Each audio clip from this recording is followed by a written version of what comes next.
Hola amigos, les habla Ariel Ben Abraham.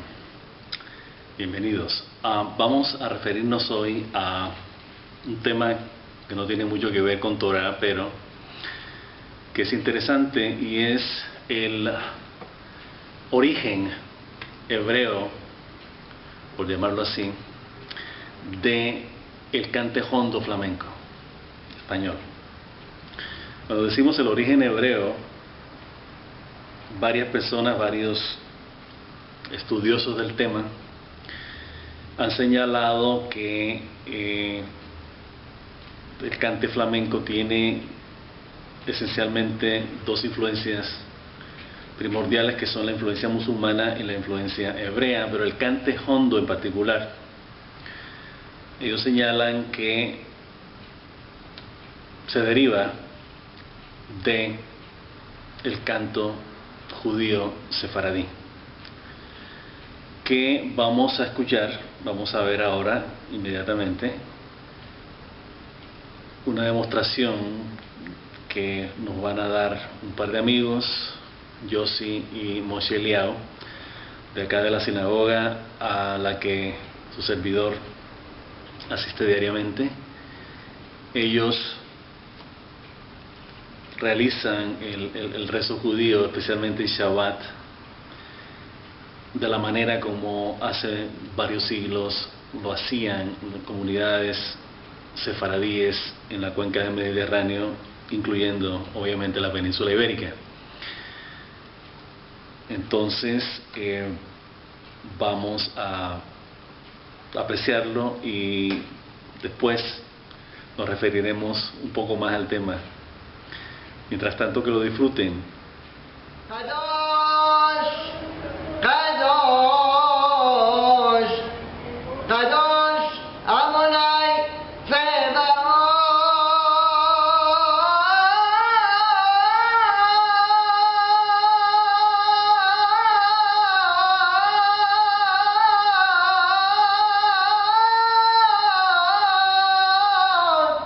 Melech olam,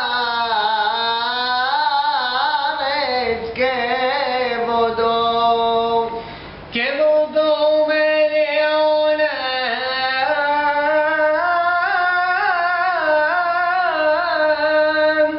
ומשעתיו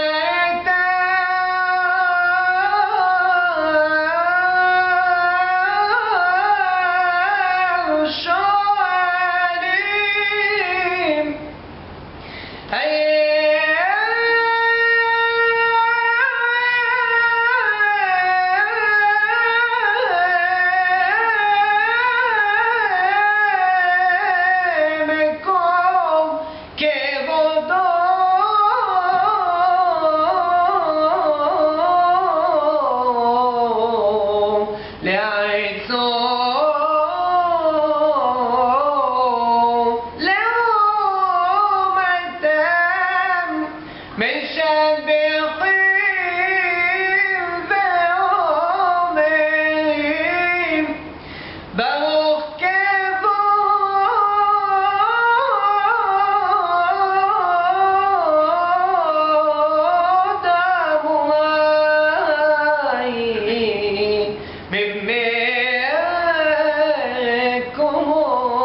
Hassan, que estaba del lado derecho en la pantalla, en la imagen, en el video, es muy solicitado en sinagogas de Norteamérica, Argentina, Chile. Lo invitan literalmente cada año, por lo menos 3 veces al año. Viaja a Norte y Sudamérica, sí, América Central ha estado también, Panamá lo ha invitado varias veces, por comunidades sefaradíes que añoran, echan de menos la tradición de sus abuelos de cantar durante la tefilá, durante el rezo judío. Entonces, como se ha perdido a través de las generaciones, se ha perdido la costumbre, invitan a Yossi para que les refresque un poco la memoria y la añoranza de otras épocas. Refiramos un poco al canto en el judaísmo en general. En algún comentario del blog Dios como Amor, probablemente hace 1 o 2 años, ya tiene tiempo, nos hemos referido al tema de la cultura. O sea, el judaísmo no se define como cultura. Claro, visto desde afuera, es una otra cultura más, ¿no? Pero visto desde adentro, se define como un estilo de vida que está dictado,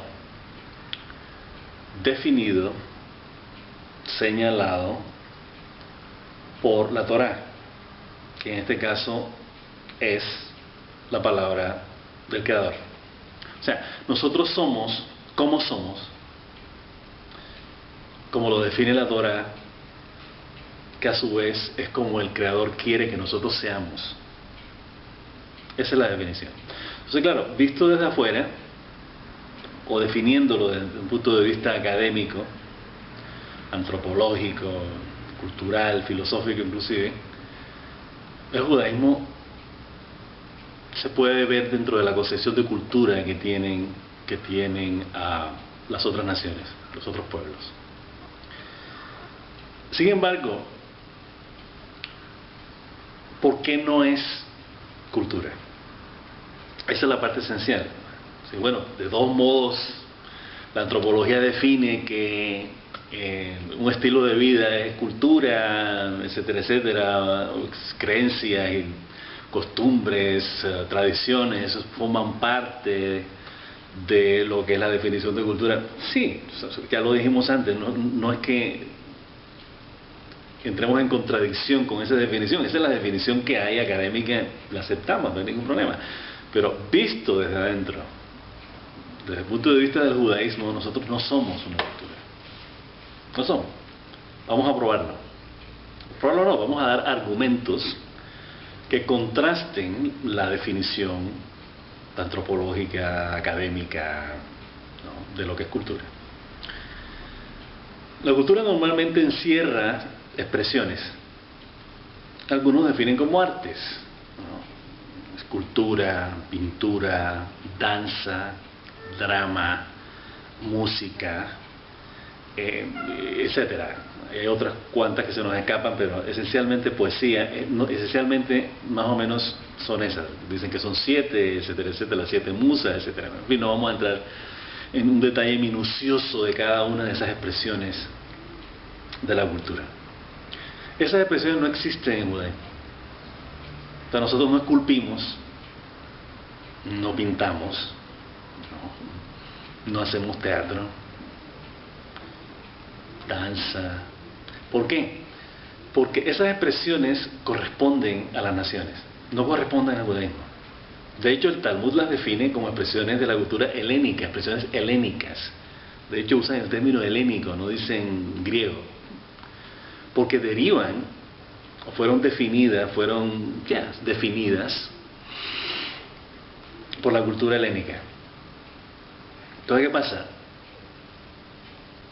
A través de la historia que está en la Torá, en el Tanaj, en los textos de la tradición oral judía, el Talmud, el Midrash, no se dan casos de ese tipo, excepto cuando tienen que ver con aspectos que precisamente definen la cultura y la fusión de esas artes entre las naciones, o sea, el concepto helénico. Vamos a explicarnos. El caso de la escultura, por ejemplo. Hay un mandamiento específico. Segundo mandamiento del Decálogo.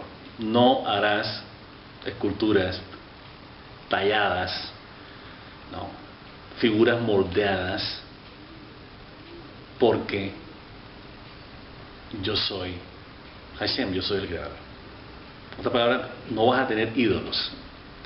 Ahora, algunos arguyen, dirán, bueno, una escultura no necesariamente es un ídolo. Es posible. Pero, visto desde el punto de vista inicial de cómo la cultura helénica define la escultura, la pintura, ellos están reproduciendo a sus ídolos. Una escultura a Zeus, una escultura a Afrodita, una escultura a Marte. Hay una función específica del ídolo. O sea, se esculpe por una razón. ¿Por qué? Porque eso que se esculpe es lo que se va a imitar, lo que se va a adorar, lo que se va a reverenciar, y a lo cual se le va a ofrecer un sacrificio en determinado momento, muchas veces humano, sacrificio humano. Eso no existe en el judaísmo. O sea, no hay una pintura, una escultura a través de la cual uno se incline o admire o se ponga a contemplar, porque eso no es parte del judaísmo, perdón, de la definición del judaísmo. O poner el caso específico de la escultura y la pintura. Canto, que es lo que tiene que ver el tema del canto judío, en contraste o a diferencia de el cante hondo, el cante flamenco. Canto judío, todo lo que tiene que ver como expresión, eso que llama expresión artística, que nosotros no, vuelvo y repito, no tenemos como parte de nuestra definición como pueblo, como nación. Fíjense que no he dicho como cultura porque no encaja, nosotros no usamos ese término. Tiene como función definir algo que atañe directamente a la conciencia individual o colectiva. Entonces, ¿qué pasa? Cuando nosotros cantamos, los Levín cantaban en el templo, cuando existía el templo de Jerusalén, cuando estaba en pie, y que muy pronto lo tengamos nuevamente en pie. Cantaban con el propósito de alabar al Creador. O sea, y era una alabanza que tenía un propósito colectivo, no un propósito individual, ¿no? Y ya de eso ya hemos comentado anteriormente, pero vamos a dejarlo ahí desde el punto de vista de que el canto, en particular, todas las artes, todo lo que llaman artes o expresiones, en el caso del judaísmo, están directamente relacionadas con el Creador, no con emociones, no con pasiones, no con deidades, no con cualidades como fertilidad, por ejemplo, como control sobre los poderes de la naturaleza, poder, posesión, dinero, en fin, nosotros no tenemos nada que ver con eso. Vamos con otra expresión. La poesía, por ejemplo. Dirán, bueno, pero ¿ustedes cómo niegan que no tienen poesía si los salmos no son poesía? El judaísmo no se consideran poesía, ni el cantar de los cantares, ni nada de esas cosas. Sí, pero es considerado, algunos dirán, bueno, pero es considerado una literatura. Dentro de la visión de las naciones sí, pero dentro de la visión del judaísmo no. El cantar de los cantares y los salmos, por no mencionar otros libros como el libro de Esther o el libro de Job, por ejemplo, que pueden considerarse piezas literarias, entre comillas, como las consideran las naciones. Nosotros no consideramos que eso sea literatura ni poesía. ¿Por qué? Porque tiene que ver directamente con el Creador. Todo lo que se expresa como alabanza, lo que llamarían poesía, otros llaman poesía o insisten en llamar poesía, nosotros lo definimos como alabanza al Creador. O sea, no tiene una definición artística. Es decir, bueno, es poesía, qué bonita poesía, ¿no? Qué bonito relato, ¿no? Qué bonita historia, tan bien narrada, tan compleja. No se ve desde el punto de vista estético. No existe, la estética no existe en el judaísmo. Desde el punto de vista helénico no existe. La única belleza que nosotros experimentamos, que no existe porque no es una belleza exterior física que se ilustre. Por eso decimos que no tenemos escultura ni tenemos pintura ni nada de esas cosas. No hay manera de definirlo. Tienen que ver con el Creador. Nosotros no tenemos imágenes del Creador. No tenemos ningún tipo de expresión artística que tenga que ver con el Creador.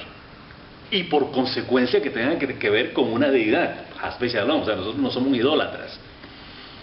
Entonces, drama, tampoco tenemos drama. No existe. O sea, no hay elementos en nuestra historia donde que se signifique algo. Porque todos esos elementos, como alguna vez nos referimos, que ya dijimos en alguno de los comentarios del blog, se remontan a época inclusive prehistórica, ¿no? Cuando se realizaban ceremonias que podían equipararse, podían compararse como por ejemplo con danza, que podrían equipararse o compararse con drama, para evocar el poder de estas deidades con el fin de producir un efecto, un producto específico: fertilidad, poder, dominio sobre la naturaleza, dominio sobre los animales salvajes, etc. En nuestro caso no tenemos eso. O sea, esa serie de prácticas que posteriormente se transformaron en drama, canto, escultura, pintura, etc., se derivan de la creencia en ídolos. ¿Qué pasa? Nosotros no tenemos eso en el judaísmo, por lo tanto no hay cabida para eso, para ese tipo de expresión. No de esa manera. Y de ninguna manera realmente, porque nosotros, si vamos a pintar algo, tendría que ser vis a vis, o sea, con relación al Creador. No lo podemos pintar porque es indefinible. No hay ningún tipo de definición. Como pasa con las culturas de las naciones, con otras religiones que tienen imágenes que adoran, ¿no? Pintan, esculpen, se inclinan y adoran. Nosotros no tenemos eso porque el Creador es indefinible. O sea, en ese sentido nosotros no tenemos arte. El arte no existe en el judaísmo. Ahora, eso no quiere decir que no haya artistas judíos que pinten, que esculpan, que sean muy buenos, etcétera, etcétera. Ni es que nos opongamos a eso o cuestionemos de que judíos a nivel individual, inclusive a nivel colectivo, practiquen, realicen expresiones artísticas como danza, teatro, etcétera. De hecho los hay, ¿no? Hay grandes grupos de danza contemporánea, de música, etcétera, etcétera, lo hay. Pero esa no es la función ni la definición de cultura en el judaísmo tradicional ortodoxo. No existe. No existe. Ya hemos estado explicando por qué. Entonces, todas estas expresiones, música, danza, no existen por la sencilla razón de que están fuera de la esfera de nuestra relación con el Creador. Entonces, nuestra relación con el Creador no se basa en drama, pintura, danza, escultura, música, poesía, en esas cosas. Ahora, en el caso de la música, en el caso del canto, como hemos dicho, la función que cumple es una función de conexión con el Creador como motivación individual. O sea, cantamos para sentirnos felices. De hecho, nuestros profetas, cuando recibían la inspiración divina para profetizar, tenían músicos, tenían gente que tocaba para que ellos se prepararan para recibir la palabra del Creador y transmitirla al pueblo judío. En otras palabras, y la razón era para estar felices, porque no se podía estar en contacto con el Creador si no había felicidad. Esto es muy importante, muy importante. De hecho, ya sabemos, inclusive la profecía, ¿no? Ahora, Jacob Avinu, ¿no? Nuestro padre Israel, dice, cuenta el Midrash, cuenta el Talmud, que no tuvo profecía durante los 22 años que estuvo José, su hijo, en Egipto. O sea, del momento de la desaparición hasta que reapareció en escena José como virrey de Egipto, durante ese tiempo Jacob Avinu no tuvo profecía, no estuvo en contacto con el Creador. ¿Por qué? Porque estaba triste. Entonces ya vemos que hay un patrón de que la manera como nos comunicamos con el Creador es a través de el gozo, de la alegría, del regocijo. Básico. O sea, nuestra relación con el Creador es una relación feliz, no es una relación basada en el miedo, no es una relación basada en expectativas de ego individuales, de que quiero esto, que quiero esto otro, quiero tener control sobre esto, quiero tener control sobre esta cosa. No existe eso. No existe. Entonces, las únicas esculturas que nosotros tenemos, como ya lo habíamos dicho en el comentario viejo anterior en el blog, las únicas obras de arte que nosotros tenemos en el judaísmo que desafortunadamente no las poseemos, están desaparecidas, es la tapa del Arca de la Alianza, par de querubines, ¿no?, de oro, y la menorá, ¿no?, que es el candelabro que estaba en el templo de Jerusalén. Son las únicas dos esculturas, y no son esculturas para adorar, tenían una función específica: iluminar el templo, y desde el templo iluminar hacia afuera al pueblo judío, y la tapa de la caja donde estaba la Torá, y entre otras cosas, como aspecto decorativo, exclusivamente. O sea, no era para adorar a los querubines que estaban ahí, ni era para adorar, inclinarse a la menorá, ni nada de esas cosas. Son las únicas dos cosas que se esculpieron. Y la elaboración del Mishkan, inclusive del templo de Jerusalén, el primero y el segundo templo. O sea, hubo columnas, o sea, hay un diseño, pero no es un diseño para adorarlo. O sea, no es una estructura, un monumento al cual uno se inclina, ni mucho menos. No se trata de eso. Tiene una función, tiene una funcionalidad. O sea, existen no para ser adoradas ni para ser ídolos, sino existen como una función que están cumpliendo, tanto real como simbólica, además. Entonces, en ese sentido, todo lo que nosotros potencialmente podemos llegar a crear, cuando digo crear me refiero en sentido artístico, está dentro del judaísmo. Si existe, porque si somos humanos también tenemos la capacidad creativa, dentro de la perspectiva, existe dentro de la perspectiva de nuestra relación con el Creador. Entonces el Creador nos dice: no hagas imágenes, no esculpas, hagas cosas moldeadas, ni sigas ídolos. En otras palabras, todas estas cosas que tienen que ver con arte, con imagen, con escultura, etcétera, son cosas que generalmente nosotros vamos detrás. Nos vemos una escultura de una Venus del Nilo, la maja desnuda de Goya, ¿no? A mirarlo, ¿no? O sea, la gente va al museo, le dedican tiempo específico contemplando la imagen y admirándola, y experimentando una serie de sensaciones, de emociones, en fin, que no hay nada negativo ni nada malo en esto. O sea, dejemos las cosas claras. O sea, las naciones tienen una manera de experimentar, sus emociones, sus pasiones, sus pensamientos, sus ideas, sus creencias. No hay ningún problema con eso. El judaísmo no tiene nada que ver, o sea, no hay un antagonismo de parte del judaísmo con ellos. No, son las naciones y así son, y nosotros sabemos que son así. O sea, por eso el judaísmo no es, como ellos llaman, una religión. O sea, no es misionero. Nosotros no estamos llamando a nadie para que venga acá, ni que crean, ni nada de esas cosas, porque no se trata de eso. No se trata de eso.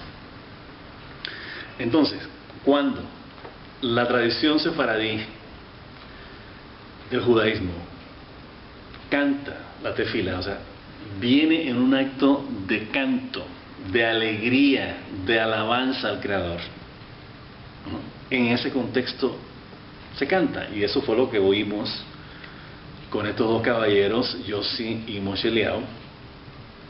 Esa es la actitud. O sea, la actitud es de alegría. De hecho, sabemos que en los rezos judíos, el preámbulo del Kriyat Shema, o sea, de nuestra declaración de unidad con el Creador, el Shema Israel, y la Amida está precedido por Aleluya, o sea, versos de alabanza, salmos de alabanza, ¿no?, del rey David, para celebrar al Creador. ¿Por qué? Porque nuestra relación, la relación que tiene el judaísmo, el pueblo judío, Am Israel, con el Creador, es de alegría. O sea, nosotros cuando rezamos, estamos alegres, abordamos al Creador desde un punto de vista de alegría y estamos con Él unidos a través de esa alegría. Entonces nosotros rezamos alegres, o sea, no es una cuestión mecánica que la gente se para y empieza a repetir como loros, no se trata de eso.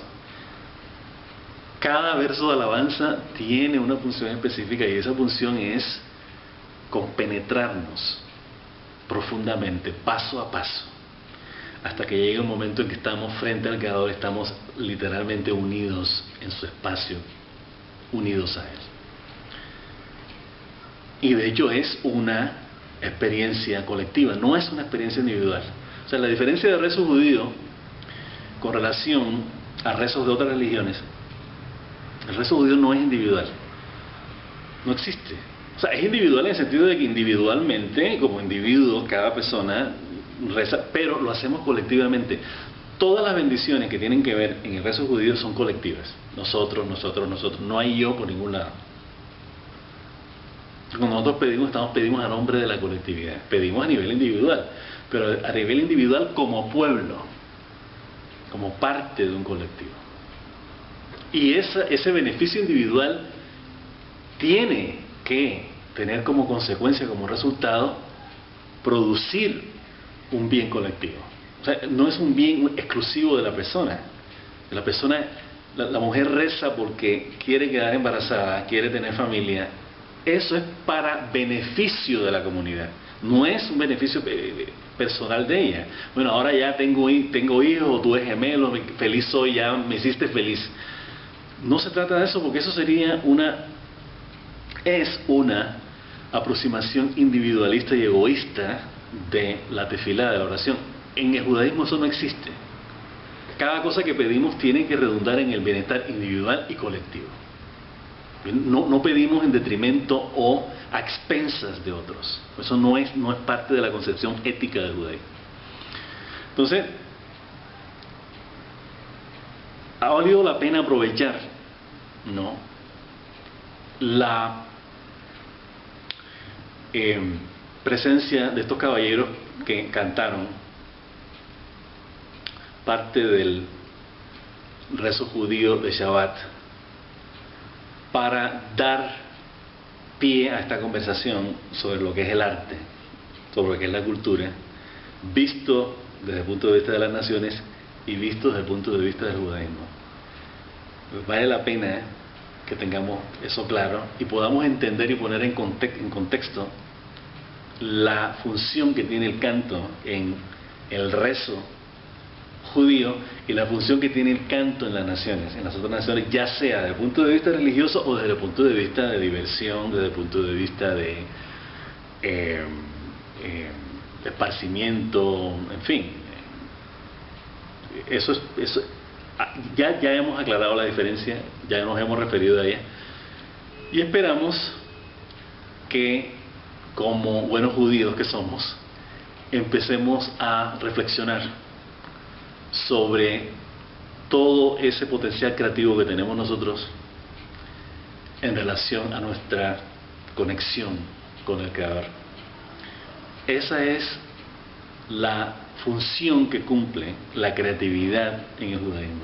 Una creatividad que está directamente relacionada con el Creador y no con uno a nivel individual de ego, ni como colectivo separado de nuestra relación y conexión con el Creador.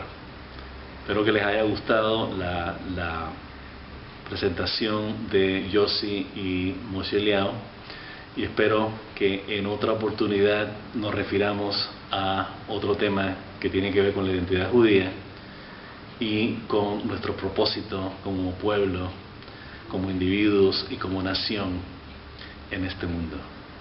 Hasta la próxima.